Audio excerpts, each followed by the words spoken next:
الحمد لله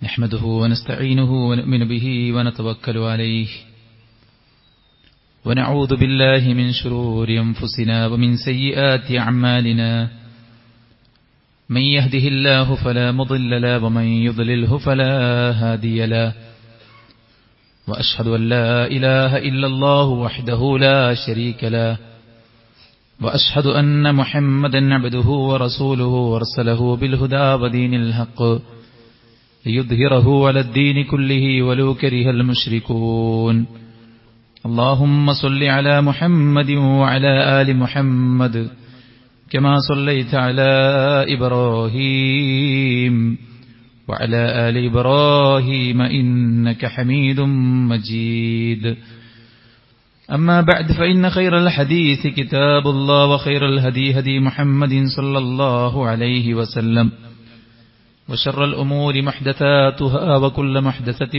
بدعة وكل بدعة ضلالة وكل ضلالة في النار يا أيها الذين آمنوا اتقوا الله حق تقاته ولا تموتن إلا وأنتم مسلمون يا أيها الناس اتقوا ربكم الذي خلقكم من نفس واحدة وخلق منها زوجها وبث منهما رجالا كثيرا ونساء واتقوا الله الذي تساءلون به والأرحام إن الله كان عليكم رقيبا يا أيها الذين آمنوا اتقوا الله وقولوا قولا سديدا يصلح لكم أعمالكم ويغفر لكم ذنوبكم ومن يطع الله ورسوله فقد فاز فوزا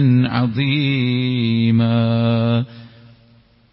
ഏറെ ബഹുമാനമുള്ള സത്യവിശ്വാസി വിശ്വാസിനികളെ, സത്യകർത്താവും സർവ്വലോകനിയന്താവും സർവ്വ അനുഗ്രഹങ്ങളുടെയും ദാതാവുമായ അല്ലാഹുവിന്റെ വിധികളും വിലക്കുകളും യഥോചിതം പാലിച്ച് ജീവിക്കാൻ പരമാവധി പരിശ്രമിക്കണമെന്ന് ഉണർത്തുകയാണ്, ഉപദേശിക്കുകയാണ്.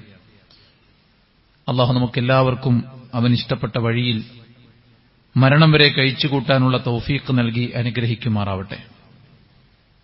സഹോദരങ്ങളെ, മുൻകാലത്തെ അപേക്ഷിച്ച് ഒരുപാട് ശാസ്ത്ര സാങ്കേതിക രംഗത്തും ഭൗതിക സജ്ജീകരണങ്ങളുടെ മികവിലും നാം ഏറെ മുൻപന്തിയിലാണ്. അതുകൊണ്ട് തന്നെ ഏറെ സമയമെടുത്ത് നാം ചെയ്തിരുന്ന പല കാര്യങ്ങളും നമുക്ക് വളരെ എളുപ്പമായി. നമുക്ക് അന്യമായിരുന്ന അജ്ഞാതമായിരുന്ന പലതും നമുക്ക് അന്വേഷിച്ച് കണ്ടെത്താനുള്ള ശേഷി നാം ആർജിച്ചെടുത്തു. മനുഷ്യർ നിർവഹിക്കുന്ന പ്രവർത്തനങ്ങളെ അതിനേക്കാൾ പൂർവാധികം ശക്തിയിൽ നിർവഹിക്കാൻ സാധിക്കുന്ന ടെക്നോളജികൾ നമ്മൾ കണ്ടെത്തുകയുണ്ടായി. ചുരുങ്ങിയ സമയത്തിൽ അതിവേഗതയിൽ ലക്ഷ്യസ്ഥാനത്തെത്താനും ധാരാളം പ്രൊഡക്ഷനുകൾ ഉണ്ടാക്കുവാനും ഈ പ്രകൃതിയെയും ആ പ്രകൃതിക്കകത്ത് നടക്കുന്ന നിരവധി പ്രതിഭാസങ്ങളെക്കുറിച്ചും അറിയാനും മനസ്സിലാക്കാനും കൈകാര്യം ചെയ്യാനും ടെക്നോളജി നമ്മെ ഒരുപാട് സഹായിച്ചിട്ടുണ്ട്.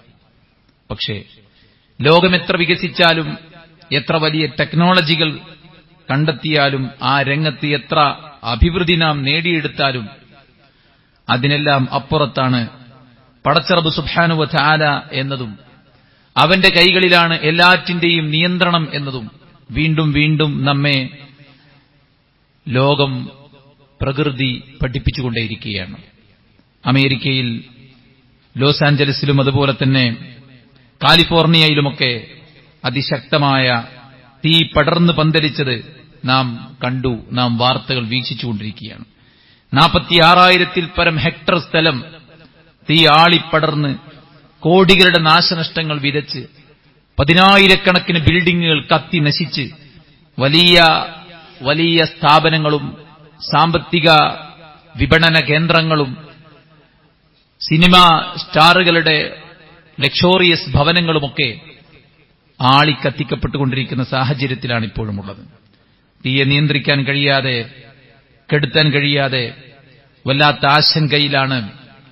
ലോകത്ത് എല്ലാമായി എന്ന് വിചാരിക്കുന്ന ആളുകൾ അവരുടെ അശക്തിയെ തിരിച്ചറിഞ്ഞുകൊണ്ടിരിക്കുന്ന നിമിഷത്തിലാണ് നാം ഉള്ളത്.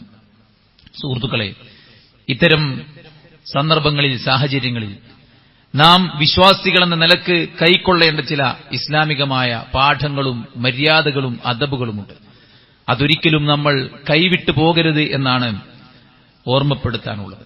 ഒന്നാമതായി, ഇതൊരു ശിക്ഷയാണോ അതല്ല ഇതൊരു പരീക്ഷണമാണോ, ഇതൊന്നും പറയാൻ നമ്മുടെ കൂട്ടത്തിൽ പ്രവാചകൻ ജീവിച്ചിരിപ്പില്ല. പ്രവാചകൻ ജീവിച്ചിരിപ്പുണ്ടായിരുന്നെങ്കിൽ വഹീന്റെ അടിസ്ഥാനത്തിൽ പറയുമായിരുന്നു ഇതൊരു ശിക്ഷയാണ്, അല്ലെങ്കിൽ ഒരു പരീക്ഷണമാണ് എന്നിത്യാദി കാര്യങ്ങൾ പറയാൻ നമ്മൾ ആരുമല്ല. എന്നാൽ പ്രാമാണികമായ ചില വചനങ്ങൾ ചേർത്തു വെച്ചുകൊണ്ട് മനുഷ്യന്റെ പ്രവൃത്തികൾ ഇത്തരത്തിലുള്ള പ്രകൃതി ദുരന്തങ്ങളെ വിളിച്ചു വരുത്തും എന്നത് സത്യമാണെങ്കിലും ഇന്ന കാര്യം അള്ളാഹുവിന്റെ അദാബാണ് എന്ന് ഉറപ്പിച്ചു പറയാൻ നമുക്കാർക്കുമാവില്ല.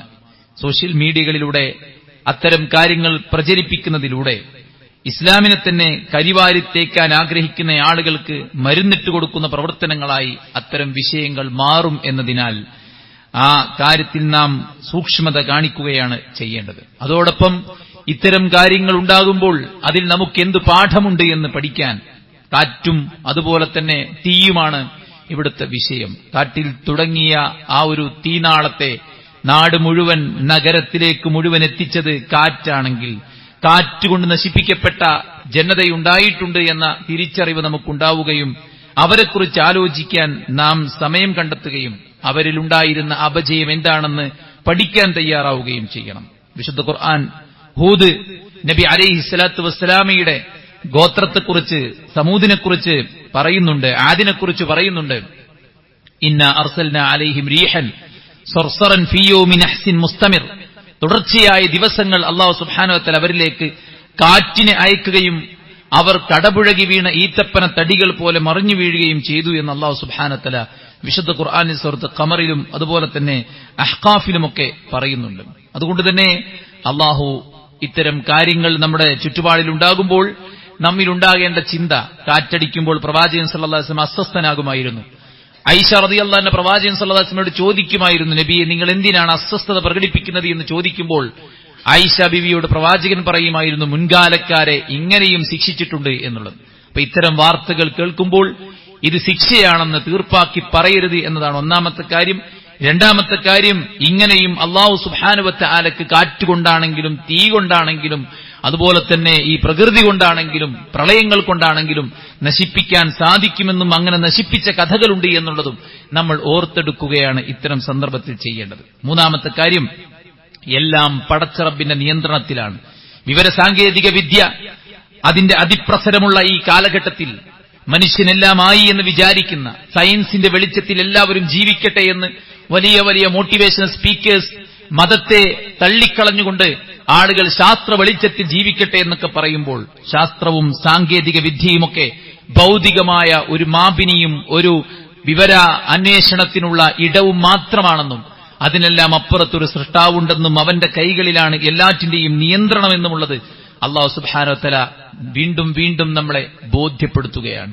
മഴ അത് സാധാരണയായി പെയ്യുമ്പോൾ അത് നമുക്ക് ഉപകാരമാണ് ഉണ്ടായിരുന്നതെങ്കിൽ വയനാടുണ്ടായത് എന്താണ് സുഹൃത്തുക്കളെ?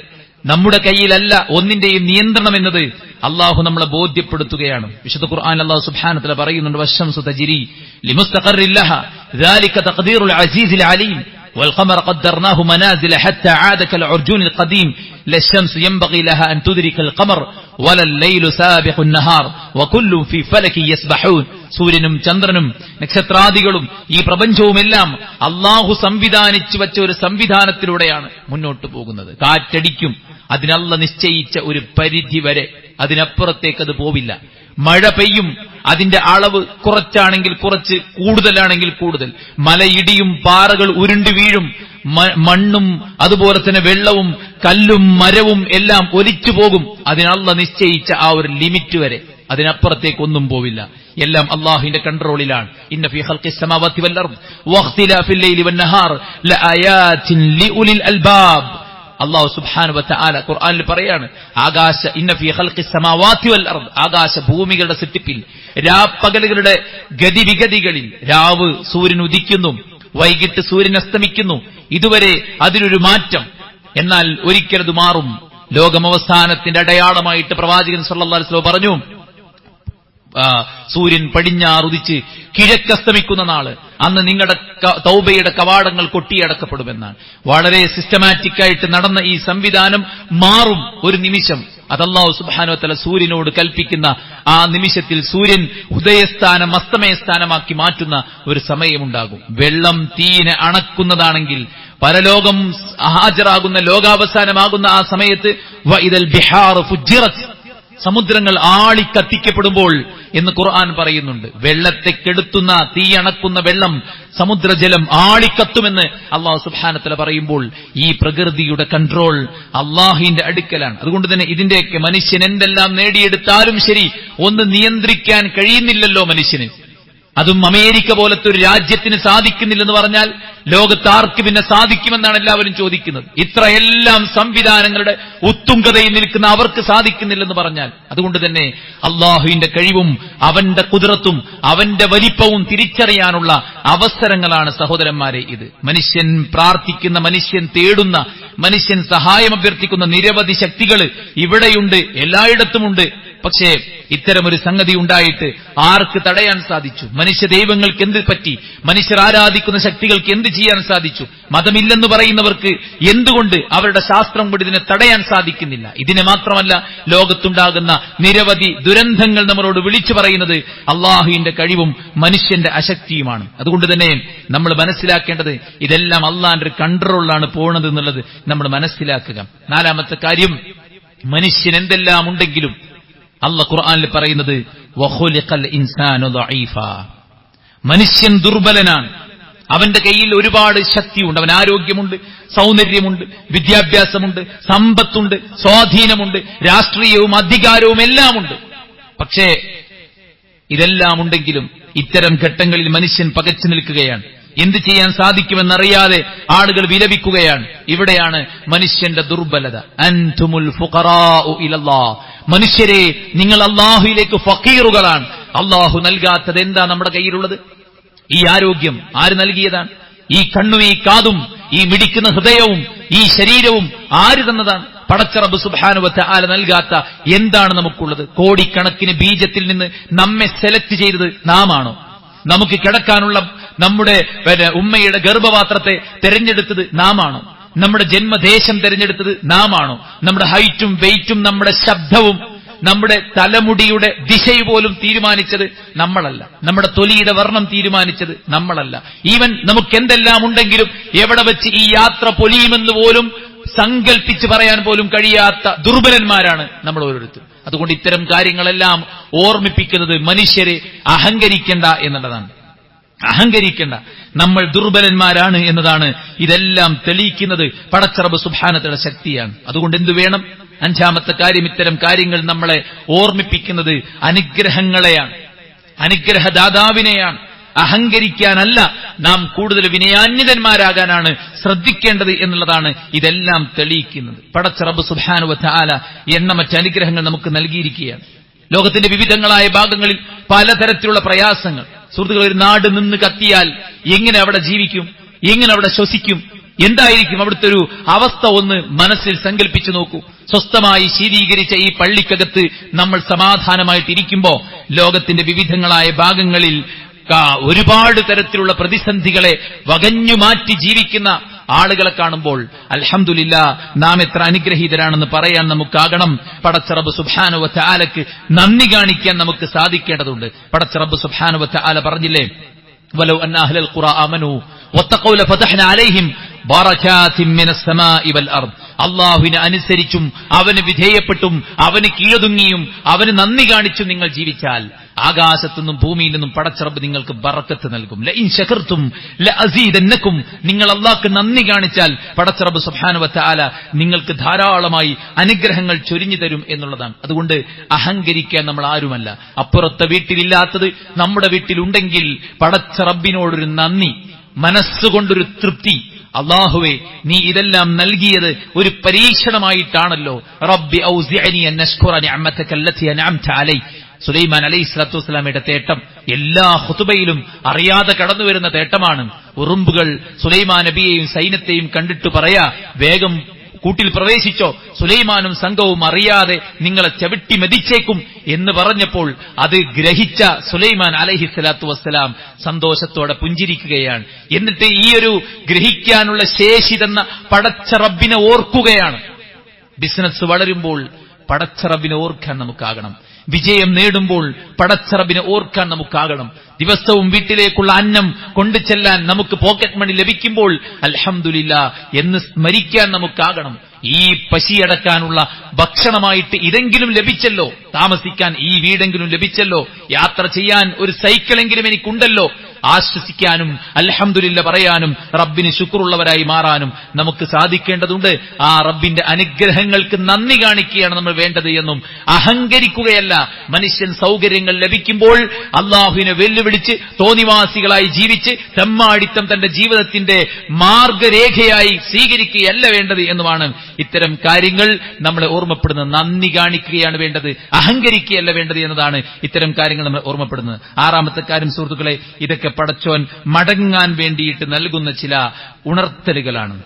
ഒരു വ്യക്തിയുടെ ജീവിതത്തിൽ പ്രതിസന്ധികൾ വരും, പരീക്ഷണങ്ങൾ വരും. അയാളുടെ ജോലി സംബന്ധമായി, അയാളുടെ ആരോഗ്യ സംബന്ധമായി, അയാളുടെ കുടുംബ സംബന്ധമായി ഒക്കെ പരീക്ഷണങ്ങൾ വരും. എന്തിനു വേണ്ടിയാണ്? ഒരു മുഅ്മിനാണെങ്കിൽ അയാളുടെ ജീവിതത്തിൽ സംഭവിച്ച വീഴ്ചകളെല്ലാം പൊറുക്കപ്പെട്ട് അയാളെ വൃത്തിയാക്കി കഴുകി സ്വർഗത്തേക്ക് പ്രിപ്പയർഡ് ആക്കാണ് പടച്ച റബ്ബ് സുബ്ഹാനഹു വ തആല. ഒരു പാപിയാണെങ്കിൽ അവൻ മടങ്ങാൻ വേണ്ടിയാണ്. ലഹറൽ ഫസാദ് ഫിൽ ബർരി വൽ ബഹർ ബിമാ കസബത് ഐദിന്നാസ്. മനുഷ്യരുടെ കരങ്ങൾ പ്രവർത്തിച്ചതുകൊണ്ടാണ് സമുദ്രത്തിലും കരയിലും കുഴപ്പങ്ങൾ പൊട്ടിപ്പുറപ്പെടുന്നത് എന്ന് ഖുർആൻ പറയുന്നുണ്ട്.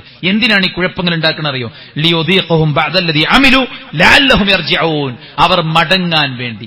എന്താണ് ചെയ്തു കൂട്ടുന്നത്? നിരപരാധികളെ കൊന്നൊടുക്കുമ്പോൾ ജീവന്റെ വില, വേദന എന്താണെന്ന്, കഷ്ടപ്പാട് എന്താണെന്ന്, പട്ടിണി എന്താണെന്ന്, താമസിക്കുന്ന വീടും നഗരവും നശിച്ചുപോയാൽ വലിയ വലിയ മിസൈലുകൾ കൊണ്ടുപോയിട്ട് ഹോസ്പിറ്റലിനെ പോലും തകർത്ത് തരിപ്പണമാക്കുമ്പോൾ ആ ഒരു ദുരന്തം, ആ ഒരു അവസ്ഥ വന്നാൽ എന്താണ് നമുക്കുണ്ടാകുന്നത് എന്ന് പടച്ച റബ്ബ് സുബ്ഹാനഹു വ തആല പല വിധത്തിൽ നമ്മളെയും ബോധ്യപ്പെടുത്തും. തെറ്റുകളുടെ ദുരന്തങ്ങൾ ജീവിതത്തിൽ അനുഭവിക്കും. എന്തിനു വേണ്ടിയാ?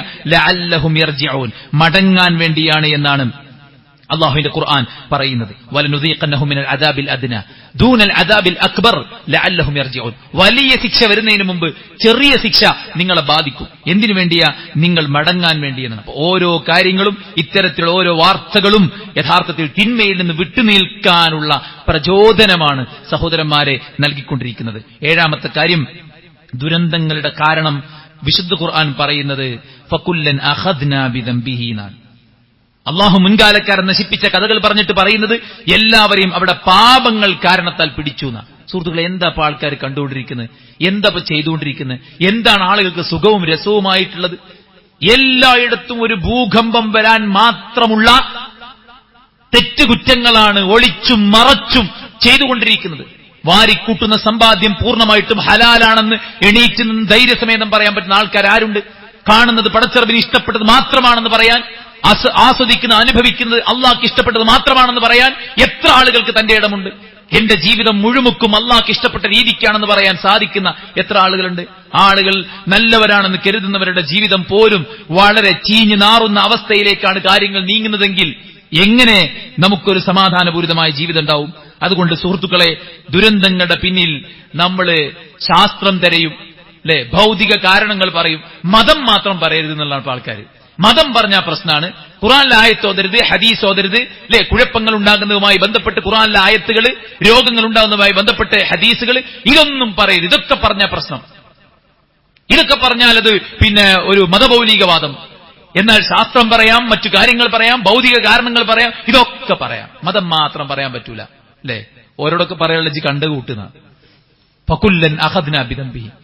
ഖുർആൻ പറഞ്ഞത് മനുഷ്യരുടെ പാപങ്ങൾ കാരണത്താലാണ് അവനെ പിടികൂടുന്നത് എന്നാണ്. എന്നിട്ട് അല്ലാഹു സുബ്ഹാനഹു വ തആല നശിപ്പിച്ച ചരിത്രങ്ങള് നിരവധി ഖുർആനിലൂടെ അല്ലാഹു സുബ്ഹാനഹു വ തആല പറയുന്നുണ്ട്. അതുകൊണ്ട് തന്നെ ദുരന്തങ്ങളുടെ പിന്നാലെ നമ്മുടെ ജീവിതത്തെക്കുറിച്ച് നമ്മൾ ഓരോരുത്തരും സമൂഹത്തിന്റെ പോക്കിനെ കുറിച്ച് ചിന്തിക്കേണ്ടതുണ്ട്. മുസ്ലിങ്ങൾക്കാണ് കുറച്ച് പളവളപ്പ് കൂടുതൽ, അല്ലെ? ഏതെങ്കിലും രണ്ട് മുസ്ലിം സ്ത്രീകൾ ഒരുമിച്ച് ജീവിക്കാൻ തീരുമാനിച്ച് വാർത്തയിൽ കണ്ടോ?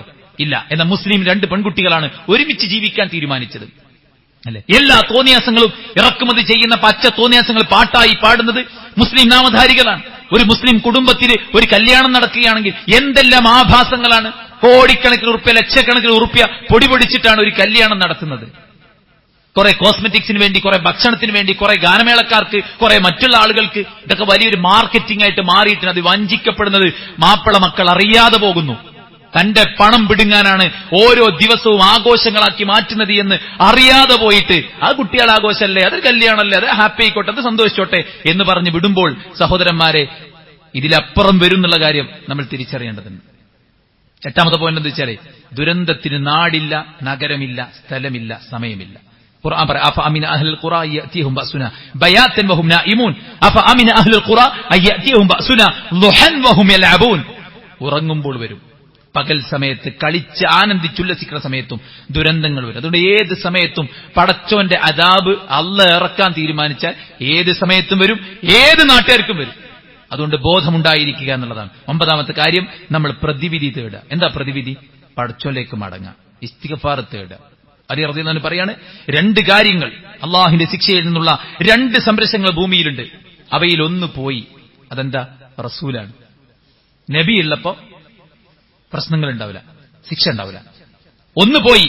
2ാമത്തേത് ഇസ്തിഗ്ഫാറാണ്. ഇസ്തിഗ്ഫാർ, വമാ കാന അല്ലാഹു മുഅദ്ദിബഹും വഹും യസ്തഗ്ഫിറൂൻ. അവർ ഇസ്തിഗ്ഫാർ ചെയ്യുന്ന കാലമത്രയും അള്ളാഹു അവരെ പിടികൂടുകയില്ല എന്ന് ഖുർആൻ പറയുന്നുണ്ട്. അതുകൊണ്ട് ഇസ്തിഗ്ഫാർ നടത്തുക, പ്രാർത്ഥിക്കുക, പടച്ചോന്റെ തവക്കുലാക്കുക, നമ്മളൊക്കെ നമ്മുടെ ജീവിതത്തെക്കുറിച്ച് ചിന്തിക്കുക.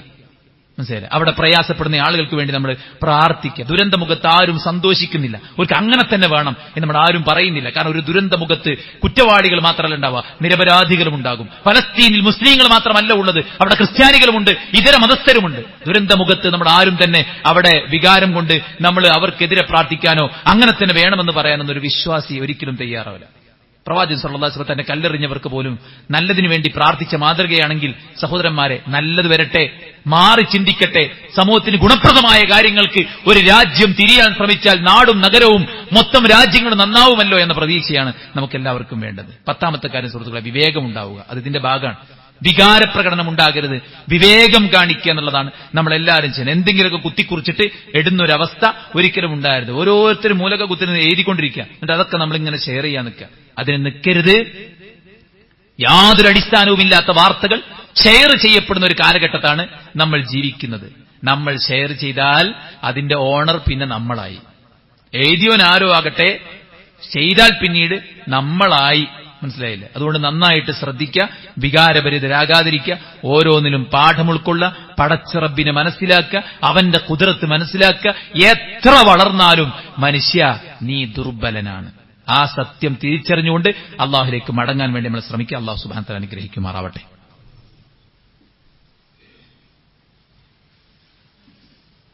അൽഹംദുലില്ലാഹി വസ്സലാത്തു വസ്സലാമു അലാ റസൂലില്ലാഹി വഅലാ ആലിഹി വസഹ്ബിഹി അജ്മഈൻ. അമ്മാ ബഅദ്. അള്ളാഹുവിനെ സൂക്ഷിക്കണമെന്ന് ഒരിക്കൽ കൂടെ ഉണർത്തുകയാണ്, ഉപദേശിക്കുകയാണ്. സഹോദരന്മാരെ, അള്ളാഹു നമുക്ക് പാഠം ഉൾക്കൊള്ളാൻ വിവിധങ്ങളായ തരത്തിലുള്ള അനുഭവങ്ങളും സംഗതികളും നമ്മുടെ സ്വന്തം ജീവിതത്തിലും നമ്മുടെ സമൂഹത്തിലും ഉണ്ടാക്കിക്കൊണ്ടിരിക്കും. അപ്പോൾ നാം നമ്മിലേക്ക് തിരിയുകയും നമ്മെ പരിശോധിക്കുകയും ചെയ്യണം. ഇസ്ലാം ഏറ്റവും സമാധാനകരമായ ജീവിതം സമ്മാനിക്കുന്ന ഒരു മതമാണ്. എവിടെ നമുക്ക് അസ്വസ്ഥതയുണ്ടോ അവിടെ നമ്മൾ നമ്മുടെ ദീനിന്റെ സ്റ്റാറ്റസ് പരിശോധിക്കണം. നമ്മളും പടച്ചറബും നല്ല ഒരു ബന്ധത്തിലാണെങ്കിൽ എന്തു പ്രശ്നമുണ്ടായാലും സങ്കടമുണ്ടാകുമെങ്കിലും നമുക്ക് ഏത് പ്രശ്നത്തെയും അതിജയിക്കാൻ സാധിക്കും. എല്ലാ വിജയത്തിന്റെയും രഹസ്യമെന്ന് പറയുന്നത് പടച്ചറബിനോടുള്ള നമ്മുടെ ഹുബ്ബാണ്, അള്ളാഹുവിന്റെ ദീനിനോട് നമുക്കുള്ള കൂറാണ്. ആ ദീനിന്റെ ഓരോ കാര്യങ്ങളും ജീവിതത്തിൽ കൊണ്ടു നടക്കാൻ നമ്മൾ ശ്രമിക്കുന്നതോടുകൂടെ അള്ളാഹുവിന്റെ അടുക്കൽ നമ്മൾ ഒരു വിലപിടിപ്പുള്ള വ്യക്തിയായി മാറി. പടച്ചോ നമ്മളെ പരിഗണിച്ചാൽ പിന്നെ നമുക്കൊന്നും പേടിക്കാൻ. എന്താ സംഭവിക്കുന്നത്? അള്ളാഹുവിനെ മാത്രം ആരാധിക്കേണ്ട ആൾക്കാര് അള്ളാഹു അല്ലാത്തവരെ വിളിച്ച് പ്രാർത്ഥിക്കുന്ന സാഹചര്യങ്ങൾ, മറിച്ച് മൺമറഞ്ഞുപോയ ആളുകളുടെ ഖബറുകൾ കെട്ടിപ്പൊക്കി അവിടെ നേർച്ചയും പൂരവും ആഘോഷങ്ങളുമാക്കി കഴിച്ചുകൂട്ടി. കഴിഞ്ഞ ദിവസം പുതിയങ്ങാടി പള്ളി നേർച്ചയ്ക്ക് കൊണ്ടുവന്ന ആന എടഞ്ഞിട്ട് ഒരു മനുഷ്യനെ കൊന്നു. സുഹൃത്തുക്കളെ, എന്താണ് നേർച്ച? എന്താ നേർച്ച? ഐച്ഛികമായൊരു കർമ്മം നിർബന്ധമായും താൻ പ്രവർത്തിക്കുമെന്ന് ബുദ്ധിയും വിവേകവുമുള്ളൊരു മുസ്ലിം അള്ളാഹുവിന് വേണ്ടി സ്വയം പ്രഖ്യാപിക്കുന്നതാണ് നേർച്ച. തിങ്കളാഴ്ച നോമ്പ് സുന്നത്താണ്. ഞാൻ പറയാണ്, എല്ലാ തിങ്കളാഴ്ച നോമ്പും ഞാൻ ഇനി മുതൽ നിർവഹിക്കുക തന്നെ ചെയ്യും. അത് നേർച്ചയാക്കാണ്. അങ്ങനെ നേർച്ചയാക്കി കഴിഞ്ഞാൽ പിന്നെ എല്ലാ തിങ്കളും നോൽക്കൽ എനിക്ക് നിർബന്ധമായി. ബലിയറുക്കൽ സുന്നത്താണ്, ഒരു ആടിനെ അറുക്കുക എന്നുള്ള സുന്നത്താണ്. ഒരുത്തിന് വേണമെങ്കിൽ അറുക്കാം, വേണമെങ്കിൽ അറുക്കാതിരിക്കാം, കൂലി ഉദ്ദേശിക്കുന്ന ആളുകൾക്ക് വേണമെങ്കിൽ ചെയ്യാം. പക്ഷേ ഞാനത് അറുക്കാൻ നേർച്ചയാക്കുന്നു എന്ന് പറഞ്ഞു കഴിഞ്ഞാൽ പിന്നീട് അയാൾ അത് നിർവഹിക്കൽ നിർബന്ധമാണ്. നിർവഹിച്ചില്ലെങ്കിൽ അയാൾ അതിൻ്റെതായിട്ടുള്ള പ്രായശ്ചിത്ത മാർഗങ്ങൾ സ്വീകരിക്കേണ്ടതുണ്ട്. ഇതാണ് നേർച്ച. അതിലെവിടെ ഖബറുള്ളത്? അതിലെവിടെയാണ് മരിച്ച ആളുള്ളത്? അതിലെവിടെയാണ് ആനയുള്ളത്? അതിലെവിടെയാണ് പൂരമുള്ളത്? അതിലെവിടെയാണ് ചെണ്ടമേളമുള്ളത്? അവിടെ എവിടെയാണ് ഒരു പണപ്പിരിവുള്ളത്? അവിടെ എവിടെയാണ് ആണും പെണ്ണും ഒരു സാമ്പാർ പോലെ മിക്സായിട്ട് രാവും പകലും വ്യത്യാസമില്ലാതെ ഇടകലർന്ന് ജീവിക്കാനുള്ള അവസരമുള്ളത്? അവിടെ എവിടെയാണ് പിന്നെ വെടിമരുന്നുള്ളത്, പടക്കമുള്ളത്? ഇതൊക്കെയാണ് അത്ര നേർച്ച. അതുകൊണ്ട് ഒരു മുസ്ലിമിന് മിനിമം ഉണ്ടാകേണ്ട സാധനം കോമൺ സെൻസ് ആണ്. ഇസ്ലാം അതിനെക്കുറിച്ച് നമ്മൾ ചിന്തിച്ചു കഴിഞ്ഞാൽ നമുക്ക് നമ്മുടെ ബുദ്ധി തന്നെ കറക്റ്റ്, എത്ര മനോഹരമാണ് അള്ളാഹു പറഞ്ഞ ഈ കാര്യം എന്ന് നമുക്ക് തോന്നിപ്പോകും. അത്രയും ബ്യൂട്ടിഫുൾ ആണ് അള്ളാന്റെ ദീന്, അത്രയും മനോഹരമാണ് അള്ളാന്റെ ദീന്. അതിന് ഇത്തരത്തിലുള്ള മാറാപ്പുകൾ വെച്ച് കെട്ടി ഈ മതത്തെ വളരെ മോശമാക്കുന്നത് ഇവിടുത്തെ പുരോഹിതന്മാരും അവർക്ക് തക്ബീർ ചൊല്ലാനുള്ള ചിന്തിക്കാത്ത കുറച്ച് പാവം അണികളുമാണ്. അതുകൊണ്ട് നമ്മൾ ചിന്തിക്കാം. പ്രവാചകൻ സല്ലല്ലാഹു അലൈഹി വസല്ലം നമ്മളെ പഠിപ്പിച്ച ആ ഒരു നേർച്ചയിൽ ഇത്തരം കാര്യങ്ങളൊന്നുമില്ല. മാത്രമല്ല നേർച്ചയെ ഇത്ര വലിയ പോരിശയാക്കാൻ മാത്രം റസൂലുള്ള പ്രോത്സാഹിപ്പിച്ചിട്ടുമില്ല. വഇന്നമാ യുസ്തഖ്റജു ബിഹി മിനൽ ബഖീൽ എന്ന റസൂലുള്ള പറഞ്ഞു. അത് പിശുക്കന്റെ പണം പുറത്തിയടിക്കാൻ സഹായിക്കുന്നല്ലാണ്ട് അതുകൊണ്ട് പ്രത്യേകിച്ച് കാര്യമില്ല എന്നാ പ്രവാചകൻ സല്ലല്ലാഹു അലൈഹി വസല്ലം പറഞ്ഞിട്ടുള്ളത്. അതുകൊണ്ട് തന്നെ നേർച്ച ഇതാണ് ഇസ്ലാമിന്റെ നേർച്ച. ആ നേർച്ച നേരാണെങ്കിൽ അള്ളാഹ്ക്ക് മാത്രമേ നേരാനും പറ്റുള്ളൂ. മനസ്സിലായില്ലേ? ഇന്ന ശുഹദാക്കൾക്കൊരു ആട്, ഇന്ന പിന്നെ ജാറത്തൊരു പോത്ത്, ഇങ്ങനൊരു നേർച്ച ഇല്ല. അത് ശിർക്കൻ വിശ്വാസമാണ്. പ്രവാചകൻ സല്ലല്ലാഹു അലൈഹി വസല്ലം വരും മുമ്പ് മക്കയിലെ മുശ്രിക്കുകളൊക്കെ ചെയ്തുകൊണ്ടിരുന്ന അത്തരത്തിലുള്ള കാര്യങ്ങൾ ഇന്നും അവർ പിന്നെ വിഗ്രഹങ്ങളുടെ മുമ്പിലാണ് ചെയ്തിരുന്നെങ്കിൽ ഇവര് ജാറങ്ങളിൽ കൊണ്ടുപോയിട്ട് ചെയ്യുന്ന സാഹചര്യങ്ങളാണ് നമ്മൾ കണ്ടുകൊണ്ടിരിക്കുന്നത്. അതുകൊണ്ട് സുഹൃത്തുക്കളെ, ഇസ്ലാമിനെ കൃത്യമായിട്ട് പഠിക്കാനും ഇത്തരത്തിലുള്ള വികലവാദങ്ങളെക്കുറിച്ച് ഒന്ന് ചിന്തിച്ചു മനസ്സിലാക്കി നമ്മളൊക്കെ ശരിയായ വിശ്വാസത്തിലും ആദർശത്തിലും തന്നെയാണ് ഉള്ളത് എന്ന് ഉറപ്പിക്കാനും തയ്യാറാവുക. വിശ്വാസ രംഗത്ത് സംഭവിക്കുന്ന ജീർണത മുസ്ലിങ്ങൾ ഇസ്ലാമിൽ നിന്ന് വിട്ട് മറ്റു മാർഗങ്ങളെ ഫോളോ ചെയ്യുന്ന അവസ്ഥയിലേക്ക് പോയാൽ കുഴപ്പങ്ങളും ശിക്ഷകളൊക്കെ ഇറങ്ങുന്ന കാര്യം നമ്മൾ തിരിച്ചറിയാം. അല്ലാഹു സുബ്ഹാനഹു വ തആല ഏറ്റവും നല്ലവരായി ജീവിക്കാൻ നമുക്ക് തൗഫീക്ക് നൽകി അനുഗ്രഹിക്കുമാറാവട്ടെ. നമ്മുടെ എല്ലാ വീഴ്ചകളും അല്ലാഹു വിട്ടുപുറത്തു മാപ്പാക്കി തരട്ടെ. അവന്റെ ഇഷ്ടപ്പെട്ട ദാസന്മാരിൽ അല്ലാഹു നമ്മെ എല്ലാവരെയും ഉൾപ്പെടുത്തട്ടെ. അല്ലാഹുവിലുള്ള വിശ്വാസവും അവനുക്കുള്ള ആരാധനയോടുമുള്ള ഹുബ്ബ് അല്ലാഹു നമ്മുടെ മനസ്സിൽ വർദ്ധിപ്പിച്ചു നൽകുമാറാവട്ടെ. ആ ആരാധനയുടെ ആസ്വാദനത്തിൽ ജീവിതത്തെ ഏറ്റവും മനോഹരമാക്കി മുന്നോട്ട് കൊണ്ടുപോകാൻ പടച്ച റബ്ബ് സുബ്ഹാനഹു വ തആല നമുക്ക് തൗഫീക്ക് ചെയ്യട്ടെ. അള്ളാഹ്ക്ക് വെറുപ്പുള്ള എല്ലാ കാര്യങ്ങളെയും എന്ത് വില കൊടുത്തും ജീവിതത്തിൽ നിന്ന് അകറ്റി നിർത്താൻ പടച്ച റബ്ബ് നമുക്ക് എല്ലാവർക്കും ഈമാനിക കരുത്ത് പ്രദാനം ചെയ്യുമാറാവട്ടെ. അനുവദിച്ചതിൽ മാത്രം ആസ്വാദനം കണ്ടെത്തി മുന്നോട്ട് പോകാൻ അള്ളാഹു നമ്മെ തുണക്കുമാറാവട്ടെ. നമ്മുടെ എല്ലാ രംഗത്തും അള്ളാഹു സുബ്ഹാനഹു വ തആല ബർക്കത്തും റഹ്മത്തും പ്രദാനം ചെയ്യട്ടെ. നീറുന്ന നിരവധി വ്യഥകളും പ്രയാസങ്ങളും പ്രശ്നങ്ങളും അള്ളാഹു സുബ്ഹാനഹു വ തആല ദൂരീകരിച്ച് നൽകുമാറാവട്ടെ. വിവിധങ്ങളായ രോഗങ്ങൾ കൊണ്ട് കഷ്ടപ്പെടുന്ന നിരവധി ആളുകൾ, അവരെ സഹായിക്കാനും അവരിലേക്ക് എത്തിച്ചേരാനും അള്ളാഹു നമുക്ക് തൗഫീക്ക് ചെയ്യട്ടെ. ആ രോഗികൾക്കൊക്കെ അള്ളാഹു ശിഫാഉൻ ആജിൽ സമ്മാനിക്കട്ടെ. നാം ഭയക്കുന്ന രോഗങ്ങൾ അള്ളാഹു നമ്മെ തൊട്ട് അകറ്റുമാറാവട്ടെ. നമുക്ക് നേരെയുള്ള എല്ലാ തരത്തിലുള്ള മുസീബത്തുകളെയും അള്ളാഹു തടഞ്ഞു വെക്കുമാറാവട്ടെ. അള്ളാഹു സമാധാനത്തോടെ സന്തോഷത്തോടെ ജീവിക്കാൻ അള്ളാഹു ഈ പ്രകൃതിയെ അതിന്റെ സന്തുലിതാവസ്ഥ കാത്തു സൂക്ഷിക്കുമാറാവട്ടെ. നമ്മുടെ നാട്ടിൽ അള്ളാഹു ഈ സമാധാനവും ശാന്തിയും ഉറപ്പിക്കുമാറാവട്ടെ. ലോകത്തിന്റെ വിവിധങ്ങളായ ഭാഗങ്ങളിൽ വ്യത്യസ്ത തരത്തിലുള്ള പരീക്ഷണങ്ങൾ കടിമപ്പെട്ടു പോയിട്ടുള്ള ആളുകൾക്ക് അള്ളാഹു ആശ്വാസം പ്രദാനം ചെയ്യുമാറാവട്ടെ. മനുഷ്യർക്കിടയിൽ, സമൂഹത്തിനിടയിൽ, സംഘടനകൾക്കിടയിൽ, രാജ്യങ്ങൾക്കിടയിൽ അള്ളാഹു ഐക്യവും സാഹോദര്യവും ഊട്ടി ഉറപ്പിക്കുമാറാവട്ടെ. വളരെ ശുഷ്കമായ ജീവിതകാലം അള്ളാഹുവിനു വേണ്ടി മാറ്റിവെച്ച് എക്കാലത്തും ജീവിക്കാനുള്ള സ്വർഗത്തിനു വേണ്ടിയുള്ള കോപ്പ് ശേഖരിക്കാൻ അള്ളാഹു നമുക്ക് തൗഫീക്ക് നൽകി അനുഗ്രഹിക്കുമാറാവട്ടെ. അള്ളാഹു സുബ്ഹാനഹു വ തആല നല്ല ദീനീ ബോധമുള്ള ഇഖ്ലാസുള്ള ഹാഫിദുകളും പണ്ഡിതന്മാരും സമൂഹത്തിന്റെ ഉന്നതങ്ങളിൽ എത്തുന്നവരുമായ മക്കളെ നമുക്കെല്ലാവർക്കും പ്രദാനം ചെയ്യുമാറാവട്ടെ. എല്ലായിടത്തും അള്ളാഹു കൺകുളിർമയും ആശ്വാസവും പ്രദാനം ചെയ്യട്ടെ. അല്ലാഹുമ്മ ഗ്ഫിർ ലിൽ മുഅ്മിനീന വൽ മുഅ്മിനാത്ത് വൽ മുസ്ലിമീന വൽ മുസ്ലിമാത്ത് അൽഅഹ്യാഇ മിൻഹും വൽ അംവാത്ത് ഇന്നക മുജീബു ദഅവാതി യാ ഖാദിൽ ഹാജാത്ത്. അല്ലാഹുമ്മ റബ്ബനാ തഖബ്ബൽ മിന്നാ ഇന്നക അൻതസ് സമീഉൽ അലീം വതുബ് അലൈനാ ഇന്നക അൻത തവ്വാബുർ റഹീം. റബ്ബനാ ആതിനാ ഫിദ് ദുനിയ ഹസന വഫിൽ ആഖിറതി ഹസനതൻ വഖിനാ അദാബൻ നാർ. ആമീൻ برحمتك يا أرحم الراحمين.